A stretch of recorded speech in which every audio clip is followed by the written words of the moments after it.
வந்து பிலிப்பு சபையை ஒரு கம்யூனிட்டியா பார்க்கிறார். பிலிப்பு பட்டணத்தில் இருக்கிற சபையை பவுல் வந்து ஒரு சமுதாயமா, ஒரு சமூகமா பார்க்கிறார்.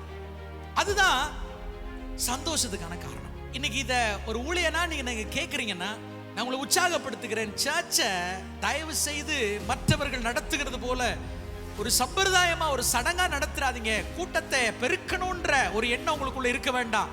ஆத்துமக்கள் ஆதாயம் பண்ணப்பட வேண்டும், அதுல எந்த சந்தேகம் இல்லை. ஆனா ஹம்மேன் சபையை குடும்பமாக்குங்க, குடும்பமாக்கு. அந்த பார்ட்னர்ஷிப்ன்ற ஒரு வேர்டை படிச்சோம் அப்படின்னா, எல்லாருக்கும் அங்க என்ன இருக்கணும்? பங்கு இருக்கணும். எல்லாருக்கும் பங்கு இருக்கணும். எல்லாரும் அந்த நுகத்தை என்ன செய்யணும்? சுமக்கணும்.